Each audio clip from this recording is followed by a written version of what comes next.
And most welcome my dear students. तो आज से हम ये नया वाला चैप्टर स्टार्ट करने जा रहे हैं और इसका नाम तो आप देख ही पा रहे हो, फोटोसिंथेसिस इन हायर प्लांट्स। आज के पार्ट में हम इंट्रोडक्शन और कुछ अर्ली एक्सपेरिमेंट्स के बारे में डिस्कस करेंगे और ये बहुत ही इम्पॉर्टेंट होता है ताकि आपकी प्रॉपर अंडरस्टैंडिंग हो पाए फोटोसिंथेसिस को लेकर के या उसकी हिस्ट्री को लेकर के। तो चलिए स्टार्ट करते हैं। पर स्टार्ट करने से पहले आप सभी लोग द कोशिका ऐप को डाउनलोड कर लीजिए, अपनी प्रिपरेशन को स्टार्ट करिए। जिन्होंने भी अभी तक नहीं किया है, गूगल के प्ले स्टोर पे जाके इसे डाउनलोड कर सकते हैं या इस क्यूआर कोड ये जो कोड है इसको डायरेक्टली स्कैन कर सकते हैं, ये क्यूआर कोड जो है, और आप सीधे डाउनलोड कैटेगरी में पहुंच जाएंगे गूगल के। तो तुरंत गूगल के प्ले स्टोर से डाउनलोड करिए। चलिए शुरू करते हैं। फोटोसिंथेसिस बहुत ही बेसिक चीज है, बचपन से पढ़ते आ रहे हो। ये वो प्रोसेस है जो ग्रीन प्लांट्स यूज करते हैं और लाइट एनर्जी को केमिकल एनर्जी में चेंज करते हैं। तो इसमें बेसिकली होता यह है कि जितने भी ग्रीन प्लांट्स हैं, क्लोरोफिल उनकी पत्तियों में होता है, सनलाइट उनको मिल जाता है सन से। इस सनलाइट की एनर्जी का यूज करके ये क्लोरोफिल मॉलिक्यूल्स कार्बन डाइऑक्साइड और वाटर को कंबाइन करते हैं, इनकी एनर्जीज को कंबाइन करते हैं, इनके बीच में बॉन्ड्स क्रिएट करते हैं और बना देते हैं ग्लूकोज मॉलिक्यूल, जिसके पॉलीमर्स बनते हैं और बाद में वो डिफरेंट फॉर्म में स्टोर हो जाते हैं। तो ये बहुत ही सिंपल सा डेफिनेशन है ना। During photosynthesis in green plants, light energy is captured and used to convert water, carbon dioxide and minerals into oxygen, जो कि फ्री होगा जिसे हम सांस लेंगे, and energy rich organic compounds like glucose। तो ये एक छोटा रिएक्शन है जो क्लास 6, 7, 8 से आप पढ़ते आ रहे हो और इतना तो आपको याद होना ही चाहिए। अब आगे बढ़ने से पहले कुछ लैंडमार्क्स देखते हैं जो फोटोसिंथेसिस में था।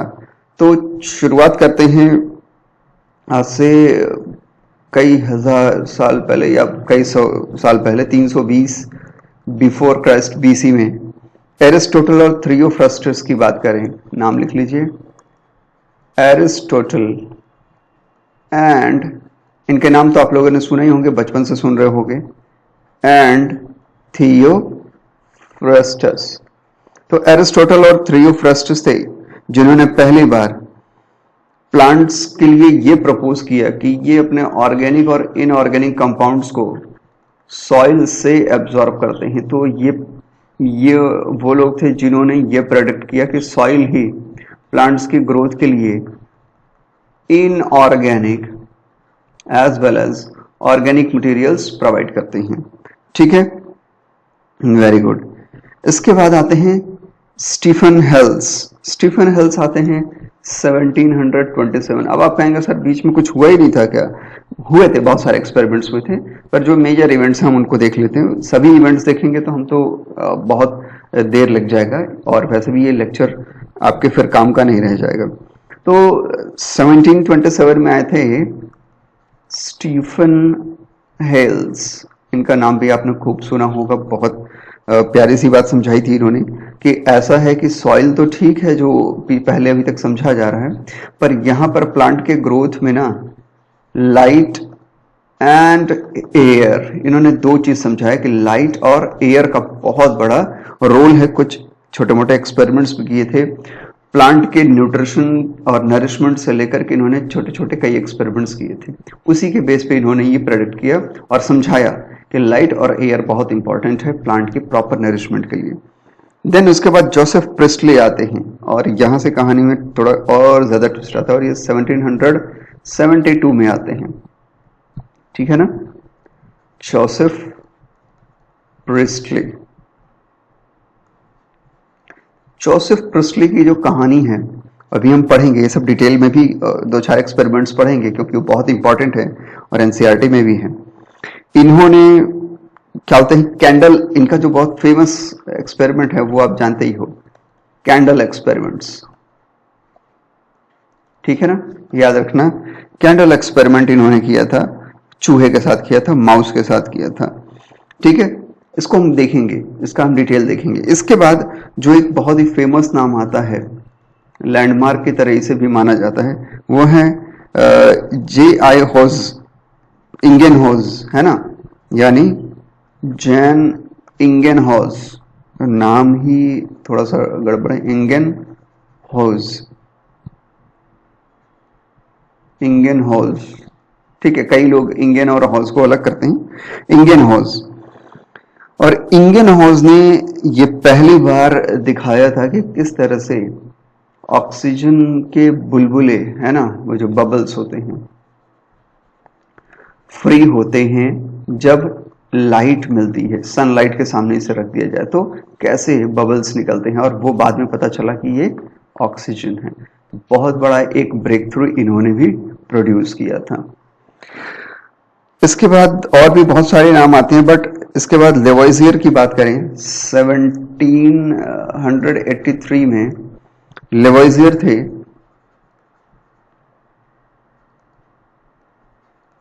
लेवोइजियर, ठीक है।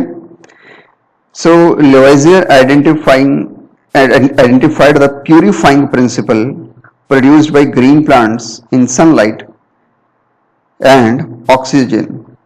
तो इस तरह से उन्होंने वो कैंडल एक्सपेरिमेंट को थोड़ा सा और एक्सटेंड किया और एकदम ऑक्सीजन और CO2 का रिलेशन बहुत अच्छे से प्लांट्स के लिए स्टैब्लिश किया। तो लेवोइजियर का नाम भी ठीक ठाक आता है, बढ़िया, ठीक है। इसके बाद आते हैं NTD साउसोरी, ठीक है, 1800 आई थिंक 1804 में आते हैं NTD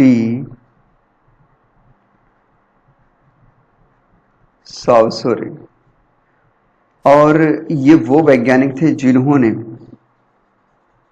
अब तक की हिस्ट्री में प्रूफ करते हुए, एक छोटा सा एक्सपेरिमेंट बनाते हुए, प्रूफ करते हुए ये समझाया था कि किस तरह से वाटर की बहुत बड़ी रिक्वायरमेंट होती है, किसमें, फोटोसिंथेसिस के प्रोसेस में। तो देख रहे हैं आप, धीरे धीरे धीरे धीरे डेवलपमेंट होता जा रहा है, ठीक है। इसके बाद जूलियस वॉन सैक का नाम आता है, और इनका नाम भी बड़े क्या बोलते हैं, दमखम से लिया जाता है। 1862 की बात है जब इन्होंने एक छोटा सा एक्सपेरिमेंट किया, और वो छोटा सा एक्सपेरिमेंट आज हम कह रहे हैं, उस समय ये एक बहुत ही ब्रेक थ्रू एक्सपेरिमेंट था, क्योंकि इनकी वजह से ये हमें पता चल पाया कि अच्छा मतलब फोटोसिंथेसिस का असल में प्रोडक्ट क्या होता है। तो इनको भी हम थोड़ा सा पढ़ेंगे डिटेल में, फिलहाल शॉर्ट में समझ लीजिए जूलियन वॉन सैक्स, ठीक है बच्चों। इन्होंने क्या किया था, इन्होंने ये समझाया था कि जो फोटोसिंथेसिस होता है उसका जो प्रोडक्ट है, फोटोसिंथेसिस का प्रोडक्ट है वो क्या है, वो स्टार्च या शुगर, मतलब इन्होंने ये समझाया था। तो बहुत बड़ा रोल यहाँ पे प्ले होता है, ठीक है। इसके बाद स्टॉक्स का नाम बहुत क्या बोलते हैं, इज्जत से लिया जाता है इस एक्सपेरिमेंट के फील्ड में। 1800 यू कैन से दैट 1864 में एक और एक्सपेरिमेंट किया जो स्टॉक्स ने किया था इस बार,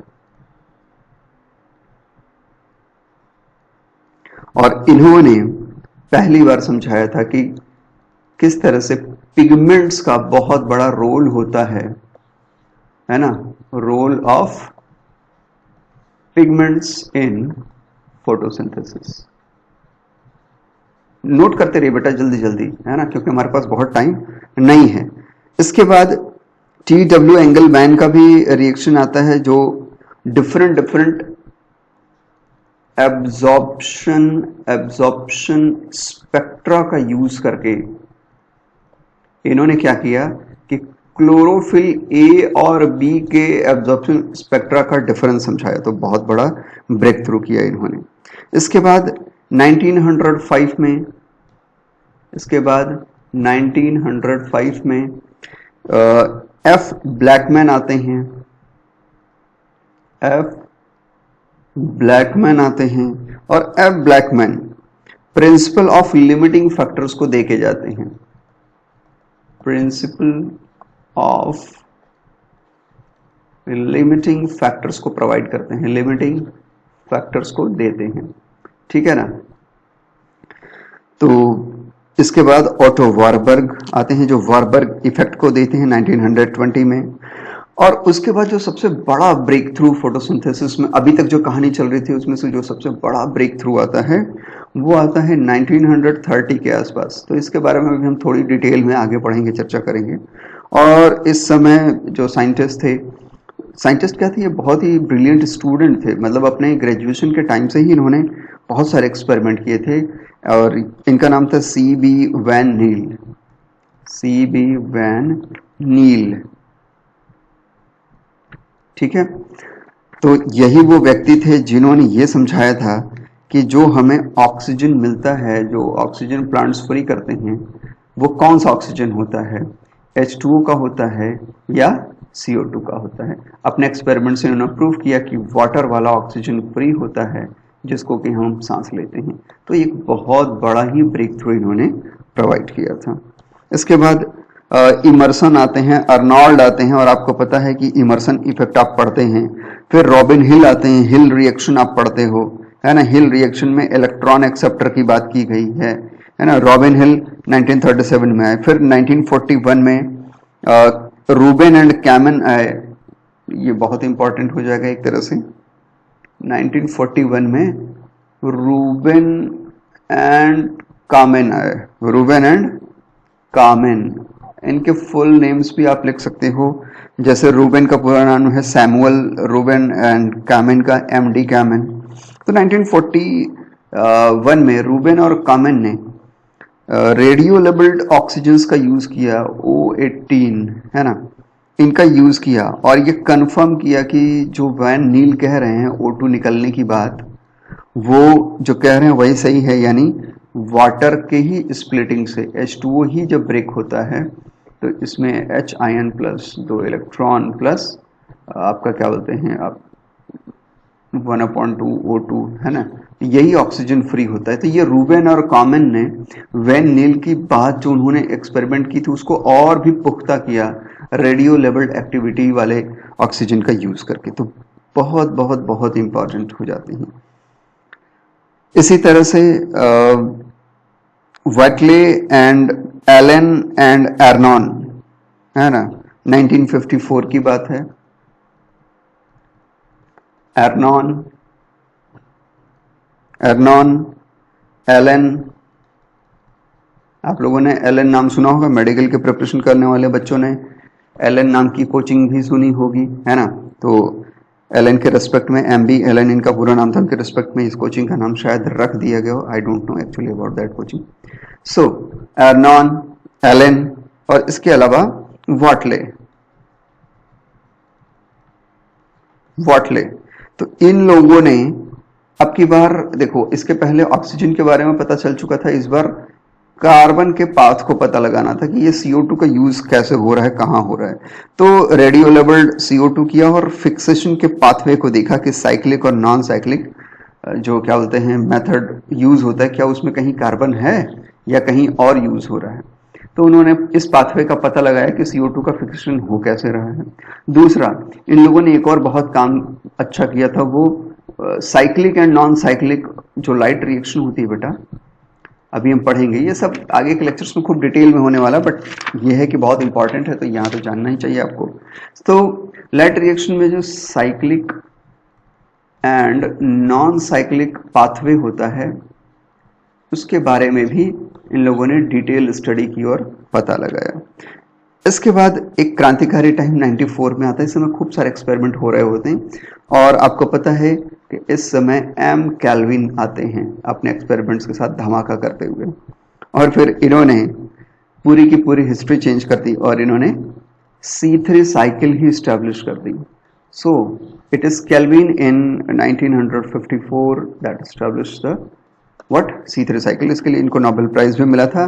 नोबेल प्राइज इनको मिला था कब, याद रखेंगे, नोबेल प्राइज इनको मिला था कब, 1960 में, 1960 में। ठीक है बच्चों। इसके बाद इमर्सन आते हैं 1957 में अपने इमर्सन इफेक्ट के साथ। 1957 में इमर्सन आते हैं, R इमर्सन इनका पूरा नाम है, ठीक है। इमर्सन आते हैं इमर्सन इफेक्ट के साथ फोटो सिस्टम 1 और 2 से रिलेटेड फिनोमेना है, वेवलेंथ से जुड़ी हुई बात है, रेड लाइट और ब्लू लाइट के एक्सपेरिमेंट से जुड़ी हुई बात है। तो इमर्सन इफेक्ट लेकर के ये आते हैं। ठीक, इसके बाद हिल रिएक्शन, बेंडल रिएक्शन, एर्नॉन, ठीक है, ये सब आपने पढ़ा। अब इसके बाद 1961 में एक बहुत ही मेजर चेंज आता है हमारी समझदारी में, और वो देने वाले थे पीटर मिकेल। आप शायद इनको जानते भी हों, कई बार इनको मिचेल भी कहा जाता है, अलग अलग प्रोनाउंसिएशन है, तो मिचेल वैसे ज्यादा यूज होता है। पीटर मिकेल या पीटर मिचेल, इन्होंने क्या दिया था भाई, क्यों इतना फेमस हो गए? इन्होंने केमी ऑस्मोटिक थियरी दी थी। केमी ऑस्मोटिक थियरी प्रोवाइड की थी, किस लिए? फॉस्फोराइलेशन के रिलेटेड। किसके रिलेटेड? फॉस्फोराइलेशन के रिलेटेड इन्होंने केमी ऑस्मोटिक थियरी दी थी कि किस तरह से केमी ऑस्मोटिक प्रेशर या वहाँ पे जो एनर्जी है उसका यूज करते हुए एटीपी वगैरह का फॉर्मेशन होगा। तो वही फॉस्फोराइलेशन की बात की थी इन्होंने, तो बहुत बड़ा इनका भी रोल आता है। मिकेल के बाद एमडी हैच एंड स्लैक 1965। अब ऐसा नहीं है कि मैं सारे इवेंट्स लिखवा रहा हूँ, जो बहुत इंपॉर्टेंट है सिर्फ वो लिखवा रहा हूँ।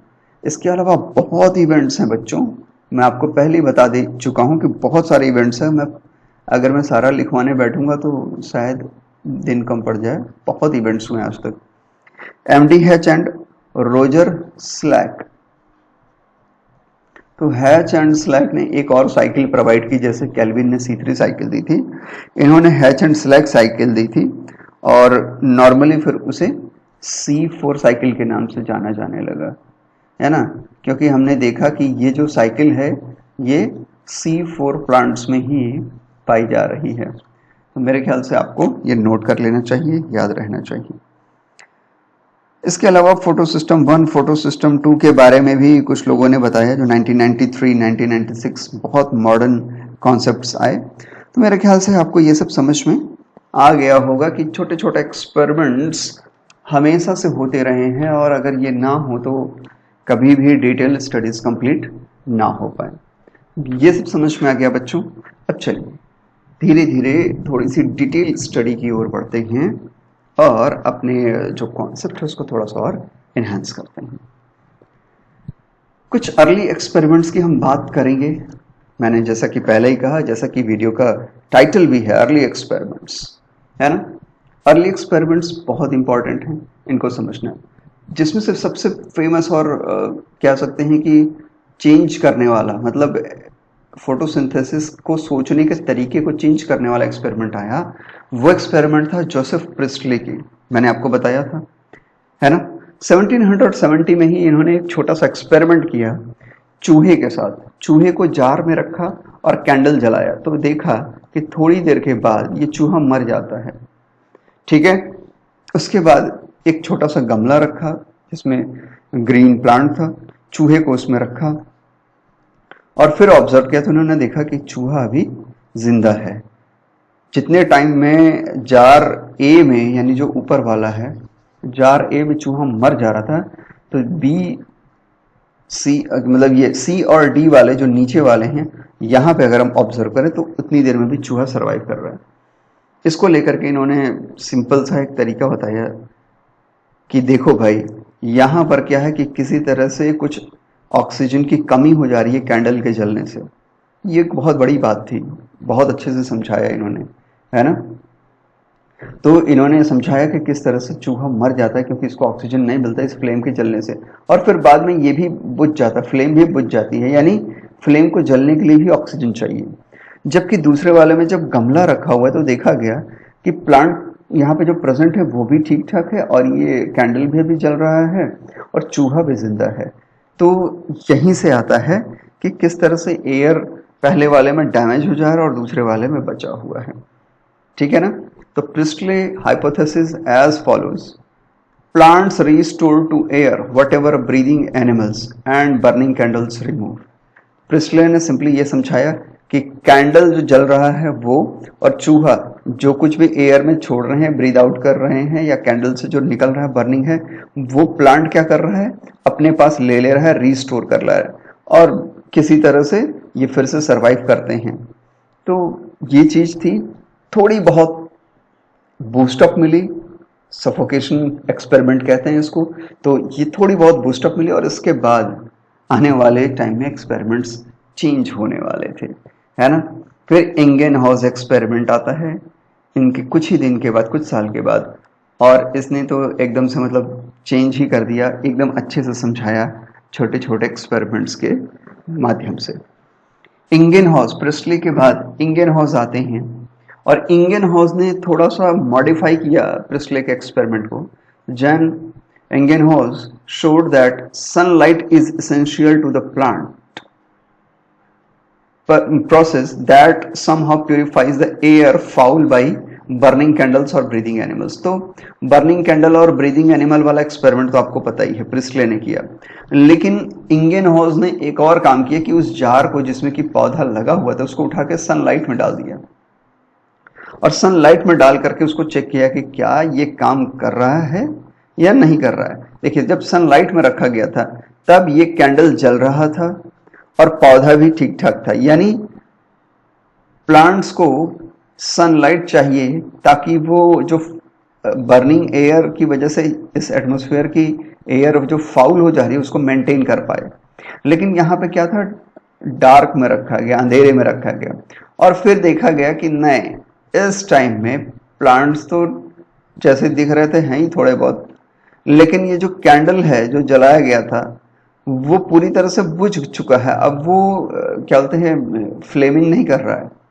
तो देखा गया कि भाई ये बहुत बड़ा एक रोल है, और ये इंगेनहॉज ने एकदम अच्छे से कई बार चेक किया, तो उनको एक चीज कंफर्म हो गई कि कोई भी ग्रीन प्लांट है उसको लाइट चाहिए, सनलाइट चाहिए, तभी वो फाउल एयर को प्यूरिफाई कर सकता है, otherwise this is not possible. तो इंगेनहॉज ने सोचा कि अच्छा, केवल प्लांट या प्लांट का कोई प्रोडक्ट भी, तो इन्होंने क्या किया कि एक पोटैटो लिया, उसको भी यहाँ डाल दिया, कहा चलो भाई जैसे प्लांट है वैसे प्लांट का प्रोडक्ट हो सकता है ये भी काम कर दे। इन्होंने इसको लगाया और देखा क्या रिजल्ट है, तो देखा कि कैंडल भाई बुझ चुकी है और पोटैटो भी यहाँ पे पड़ा हुआ है, कोई खास असर नहीं है। तो इससे पता चला कि ग्रीन प्लांट्स ओनली, सिर्फ और सिर्फ ग्रीन प्लांट्स को अगर हम लाइट में रखें तभी एयर का प्यूरिफिकेशन हो पा रहा है। तो इंगेनहॉज ने एक बहुत बड़ा ब्रेक थ्रू दिला दिया, लोगों की समझदारी दिला दी कि देखो बेटा, जो ग्रीन प्लांट्स होंगे उनको तो क्या चाहिए, सनलाइट चाहिए, है ना। ओके, तो इस तरह से उन्होंने देखा कि इंगेनहॉज ने क्या किया कि एक एक्सपेरिमेंट सेट किया एक्वाटिक प्लांट का, जिसमें कि ब्राइट सनलाइट में रखा उनको, छोटे छोटे बबल्स निकल रहे थे, ग्रीन प्लांट्स के आसपास खूब ढेर सारे निकल रहे थे, जबकि डार्क में वो बबल्स नहीं निकल रहे थे। तो बाद में ये पता चला कि वो बबल्स ऑक्सीजन है, यानी सनलाइट में ऑक्सीजन मिल रहा था। तो बाद में उनको ये भी कंफर्म हो गया कि वो जो फ्लेम जल रही थी वो क्यों जल रही थी, क्योंकि ऑक्सीजन लगातार मिल रहा था। शायद यहीं से पता चला कि जलने के लिए, बर्निंग के लिए ऑक्सीजन की जरूरत है, एयर की जरूरत है। ये समझ में आया। इंगेनहॉज ने खूब बढ़िया सा एक ब्रेक थ्रू दिलाया फोटोसिंथेसिस के केस में। इसके बाद आते हैं जूलियस वॉन शैक। मैंने आपको बताया ही था कि इनका भी बहुत बड़ा योगदान है, अभी जब मैं नाम लिखवा रहा था। तो इन्होंने भी एक कदम आगे बढ़ के, भाई जो पीछे आप पढ़ रहे थे इंगेनहॉज एक्सपेरिमेंट वगैरह पिछले, उससे एक कदम आगे बढ़ते हुए ये प्रूफ किया कि आखिर ये जो सनलाइट होती है इसमें होता क्या है, सनलाइट में ऐसा क्या होता है कि ऑक्सीजन बन रहा है, और फिर प्लांट करते क्या हैं। So 1854 Julius von Sachs provided evidence for the production of glucose when plant grows. जैसे जैसे प्लांट बढ़ता है तो ग्लूकोज भी बनाता रहता है, and glucose is stored as starch. तो एक बहुत बड़ी ब्रेक थ्रू इन्होंने भी दिलाई, है ना। His later studies showed that green substances in plants, chlorophyll as we know now, है ना, उस समय बस ग्रीन सब्सटेंस कहा जाता था। जैसे मेंडल के एक्सपेरिमेंट आपने पढ़े होंगे, तो मेंडल के एक्सपेरिमेंट में फैक्टर कहा जाता था शब्द, आज हम उसको जीन कहते हैं, लेकिन उस समय मेंडल को नहीं पता था। उसी तरह से ग्रीन सब्सटेंस जो हैं उनके बारे में कि बायोकेमिकल नेचर के बारे में उस समय स्टडी नहीं हुई थी, 1854 1860 बहुत अच्छी जानकारी नहीं थी, तो ये बस ग्रीन सब्सटेंस कहते थे। आज हम इसको क्लोरोफिल कहते हैं। तो उन्होंने पाया कि जो ग्रीन सब्सटेंस है is located in special bodies with in the plants. अब वो बॉडीज आज हम क्लोरोप्लास्ट कहते हैं, उस समय हम नहीं जान रहे थे, ठीक है ना, मतलब जूलियन वॉन शैक को नहीं पता था। And he found that green parts in plant is where glucose is made, यानी ये जो ग्रीन प्लांट है वहीं पर ग्लूकोज बन रहा है, और इसी तरह से स्टार्च के फॉर्म में क्या होता है, स्टोर होता है। मेरे ख्याल से आपको जूलियस वॉन शैक का कंट्रीब्यूशन तो समझ में आ गया है ना, गुड। इसके बाद एक बहुत ही बड़ा जो डेवलपमेंट होता है वो है लाइट की रेंज को लेके, है ना, wavelength and range of light जो कि जरूरत पड़ती है। So now consider the interesting experiment done by the T.W. Engelmann. इसका ये नाम भी आपने सुना था, इस नाम को मैंने कहा था आगे डिस्कस करेंगे, ये बहुत इंपॉर्टेंट है, ध्यान से सुनिएगा। तो ये सारे नाम मैं क्यों बता रहा हूँ, ये सारे नाम आपके नीट के एग्जामिनेशंस में आ सकते हैं, इसके अलावा टीजीटी पीजीटी के एग्जामिनेशंस में फ्रिक्वेंटली पूछे जा सकते हैं, ठीक है बच्चों। Okay, now T.W. एंगलमैन ने किया क्या कि एक प्रिज्म लिया, ठीक है, और इस प्रिज्म, ये कांच का प्रिज्म था, ठीक है, इसमें से व्हाइट सनलाइट पार कराई, है ना, जो कि इस तरफ आने के बाद अपने 7 रंगों में टूट गया। 7 इंद्रधनुष के रंग होते हैं, विबग्योर, है ना, violet, indigo, blue, green, yellow, orange, red. और हर एक लाइट को, ब्लू को पहले टेस्ट किया, इंडिगो को किया, वॉयलेट को किया, ग्रीन को, येलो को, ऑरेंज को, रेड को, हर एक लाइट में प्लांट्स की जो डेवलपमेंट है, ग्रोथ है, फोटोसिंथेसिस है, उसको चेक किया, जिसके कुछ रिजल्ट बनाए इन्होंने। Using a prism he split light into the spectral component, यानी वही विबग्योर में, देन एलिमिनेटेड ग्रीन एल्गा, और उस लाइट से ग्रीन एल्गा पे उस मतलब आगे एक ग्रीन एल्गा भी था, और ये प्रिज्म है, यहां से लाइट आ रही है, और इस पे 7 रंगों को जाने दिया, जिसका नाम था क्लैडोफोरा। तो याद रखेंगे कि एंगलमैन ने एक्सपेरिमेंट किस पे किया था, तो ग्रीन एल्गी पर किया था, ग्रीन एल्गी पर किया था। किस ग्रीन एल्गी पे किया था, तो क्लैडोफोरा पे किया था, क्लैडोफोरा पे। So Cladophora is the green algae which is used in the experiment of T.W. Engelmann. Clear हो गया बेटा, ओके। अब यहां पे जो क्लैडोफोरा है, जिस मीडियम में यानी जिस पानी में रखा गया था, वहां पर जो क्या होते हैं वाटर था, उसमें एक सस्पेंशन बनाया गया था, और उसमें एरोबिक बैक्टीरिया रखे गए थे, जो ऑक्सीजन या एयर पे डिपेंड रहते हैं अपनी रेस्पिरेशन वगैरह के लिए। एरोबिक बैक्टीरिया के सस्पेंशन में क्लैडोफोरा को रखा गया। क्यों रखा गया अभी पता चलेगा। क्या है कि जब लाइट पड़ेगी तो फोटोसिंथेसिस होगा, ये तो अब तक हम समझ चुके हैं, लेकिन अब ये जो 7 डिफरेंट कलर्स निकले हैं, है ना, जो कि एक सिंगल सनलाइट में से, व्हाइट लाइट में से निकले हैं। अब ये जो सामने एल्गा होगा, उसके किस पार्ट में, यानी लाइट के किस पार्ट में ज्यादा बैक्टीरिया इकट्ठे हो रहे हैं, यही तो एक्सपेरिमेंट समझने की कोशिश की गई थी। The bacteria were used to detect the site of O2 evolution, है ना, बैक्टीरिया का यूज इसलिए किया गया ताकि पता चल सके कि कहां पर ऑक्सीजन ज्यादा निकल रहा है, क्योंकि एरोबिक बैक्टीरिया है, तो जहां ज्यादा ऑक्सीजन होगा वहीं ज्यादा बैक्टीरिया का कंसंट्रेशन मिलेगा। ये समझिए जरा एक्सपेरिमेंट कितना महत्वपूर्ण है, कितना इंपॉर्टेंट है। इसने एकदम कंफर्म कर दिया ना कि कौन सी लाइट ज्यादा इंपॉर्टेंट है।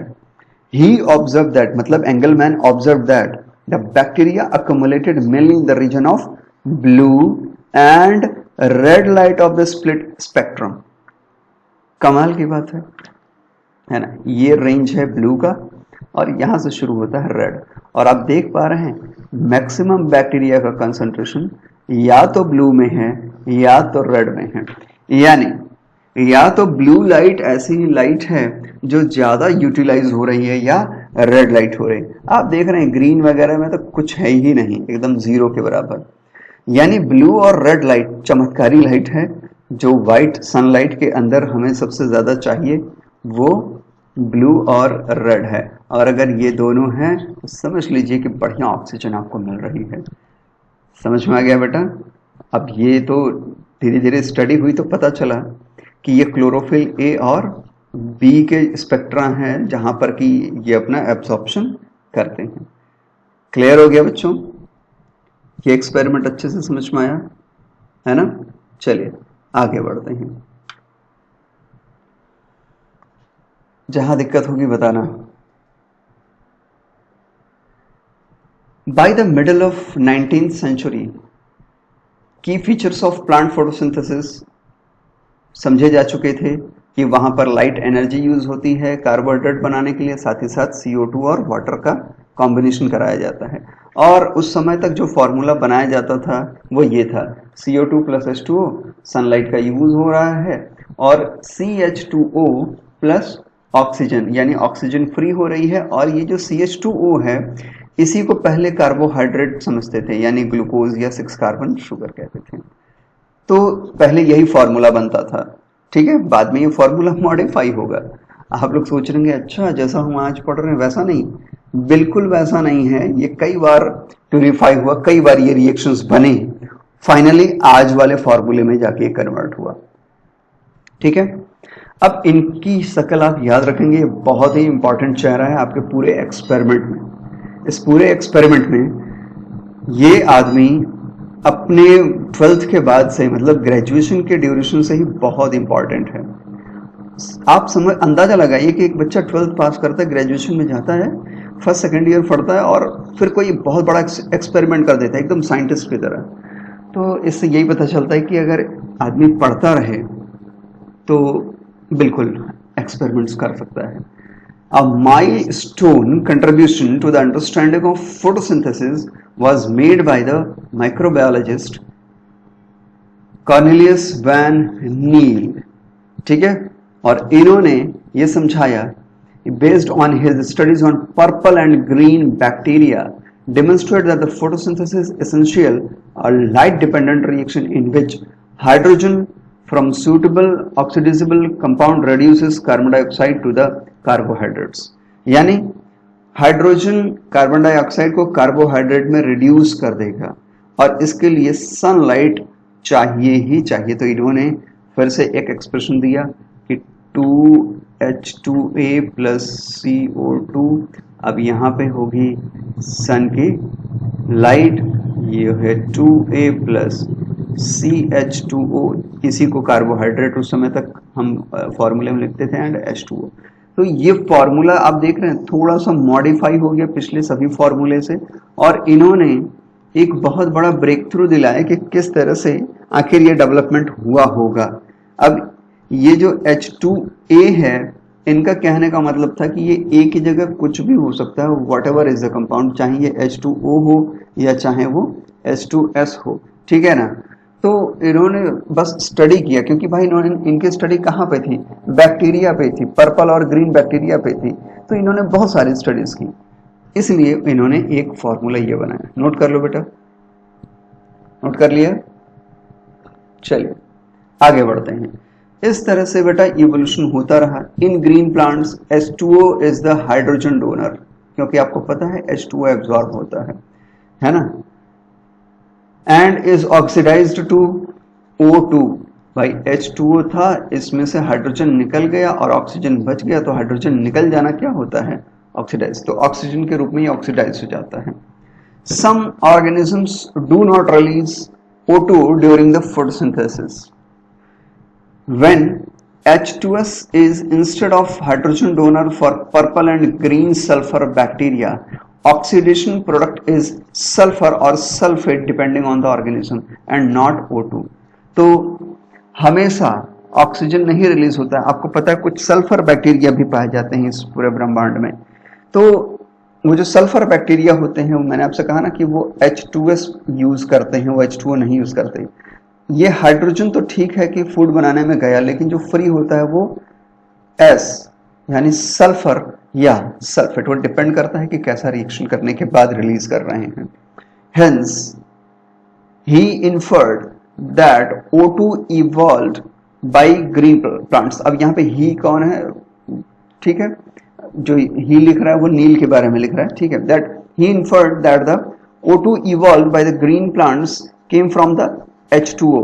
और इस तरह से एकदम ब्रेक थ्रू मिल गया कि वास्तव में ऑक्सीजन H2O से ही निकलता है। इसीलिए नील का एक्सपेरिमेंट बहुत ही मायने रखता है हमारे आज की प्रॉपर नॉलेज की अंडरस्टैंडिंग के लिए, जो फोटोसिंथेसिस के बारे में है। Okay, so it is the Niel one who confirm that oxygen is evolved from the H2O in green plants and not from the CO2। CO2 का ऑक्सीजन फ्री नहीं होता, H2O का ऑक्सीजन फ्री होता है। बाद में इसी के लिए रेडियो आइसोटोप टेक्निक का यूज किया गया। मैंने अभी लिखवाया अभी कि रेडियो आइसोटोप टेक्निक किन किन लोगों ने यूज किया था। फिर बाद में करेक्ट ओवरऑल फोटोसिंथेसिस का रिएक्शन बना, जो आज बहुत इंपॉर्टेंट है। तो जितने भी नीट और टीजीटी पीजीटी के जो प्रिपरेशन करने वाले एस्पायरेंट्स हैं, वो इस फॉर्मूले को याद रखेंगे, 6CO2 + 12H2O, this gives you. अब यहाँ पक्का है कि यहाँ पे क्लोरोफिल और सनलाइट होगा, कंफ्यूज नहीं होंगे। C6H12O6 that is glucose, H2O + 6O2, ये है एक परफेक्ट ओवरऑल रिएक्शन। समझ में आ गया बच्चों?